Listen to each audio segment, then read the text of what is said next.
নমস্কার বন্ধুরা, কুকিং এন্ট্রিতে আপনাদের সবাইকে স্বাগত। আশা করি আপনারা সবাই খুব ভালো আছেন, সুস্থ আছেন। উপবাসের দিনের সাবুদানার খিচুড়ি আমি কিভাবে বানাই সেটাই আজ আপনাদেরকে দেখাবো। সাবুদানার খিচুড়ি আপনারা উপবাসের দিন ছাড়াও যে কোনো দিনও খেতে পারেন। এই খিচুড়ি বানানোর জন্য আমি মোটা সাবুদানা নিয়েছি 2 কাপ পরিমাণ, যেগুলো আমি 2 ঘন্টা আগে ভালো করে জল বদলে বদলে ধুয়ে ভিজিয়ে রেখেছিলাম। দেখুন, এই রকম অবস্থায় আমি প্লেটে ছড়িয়ে নিয়ে জলটা শুকিয়ে নিচ্ছি।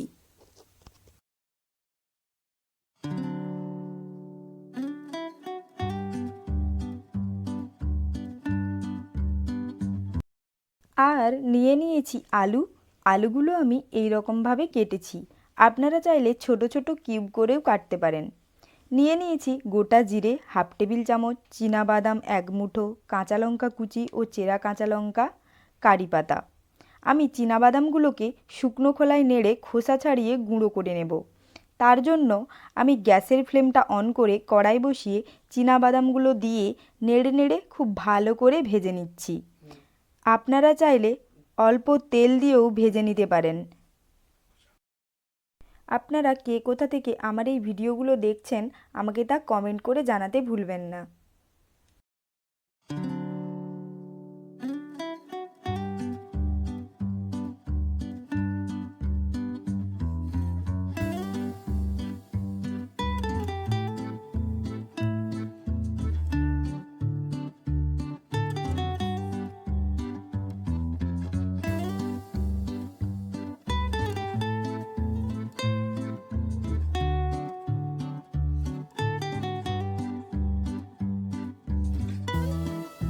দেখুন, এই রকমভাবে বাদামগুলোকে ভেজে নিয়েছি। এবার আমি কড়াই থেকে ঢেলে ঠান্ডা করে নিচ্ছি। কড়াই পরিষ্কার করে কড়াইয়ের মধ্যে দিয়ে দিচ্ছি 2 টেবিল চামচ রিফাইন্ড অয়েল। তেল গরম হয়ে গেলে ওর মধ্যে দিয়ে দিচ্ছি গোটা জিরে আর কারি পাতা। এবার কারি পাতা ও গোটা জিরেগুলোকে একসাথে 1 মিনিট সময় ধরে হালকা আঁচে ভেজে নিচ্ছি।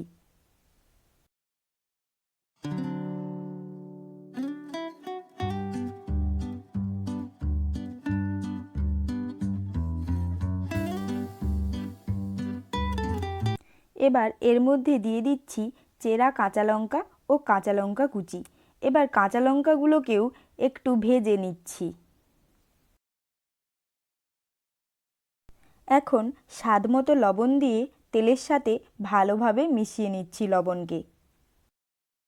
দেখুন, সমস্ত উপকরণগুলো আমার খুব ভালোভাবে ভাজা হয়ে গেছে। এবার এর মধ্যে দিয়ে দিচ্ছি কেটে রাখা আলুগুলো। এবার আলুগুলোকে নেড়ে নেড়ে ঢাকা চাপা দিয়ে হালকা করে ভেজে নেব, যাতে আলুগুলো এই পর্যায়েই সেদ্ধ হয়ে যায়।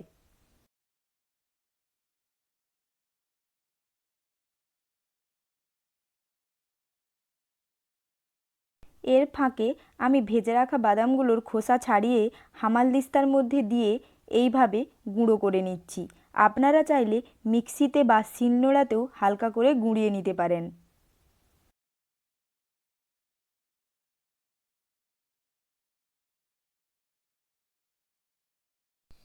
দেখুন, আলুগুলোকে আমি এই রকমভাবে ভেজে নিয়েছি। এখন এই ভেজে রাখা আলুর মধ্যে দিয়ে দিচ্ছি সাবুদানাগুলো। আলুর সাথে সাবুদানাগুলোকে খুব ভালোভাবে মিশিয়ে নিচ্ছি।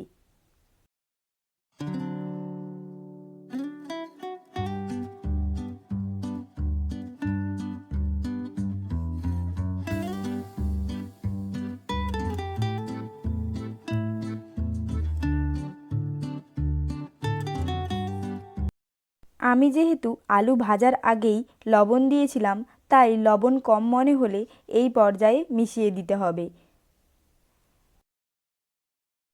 তাই আমিও একটু লবণ মিশিয়ে দিলাম, যেহেতু আমারও লবণটা কম বলে মনে হচ্ছিল।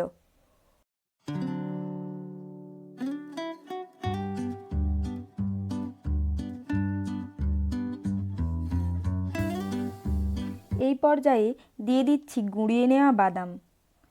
এবার গুঁড়িয়ে নেওয়া বাদামগুলোকে খুব ভালোভাবে মিশিয়ে নিচ্ছি।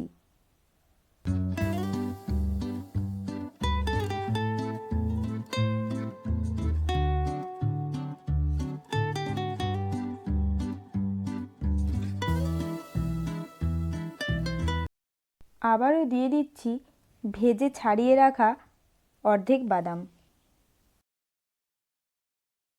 এবার সমস্ত উপকরণকে খুব ভালোভাবে একসাথে 1 মিনিট সময় ধরে রান্না করে নিচ্ছি। এই রকম আরও নতুন নতুন ভিডিও পেতে আমার ভিডিওটিতে লাইক, কমেন্ট, শেয়ার এবং সাবস্ক্রাইব করে রাখুন। আর পাশের বেল আইকনটাতে প্রেস করে রাখবেন যাতে আমি কোনো ভিডিও আপলোড করলেই আপনারা তার সাথে সাথে দেখতে পান। সাবুদানার খিচুড়িটা একদম রেডি। এবার কড়াই থেকে নামিয়ে আমি পরিবেশন করে নিচ্ছি। আজকের মতো এই পর্যন্তই। দেখা হবে আবার অন্য কোনো রেসিপির সাথে। ততক্ষণ সবাই ভালো থাকবেন, সুস্থ থাকবেন।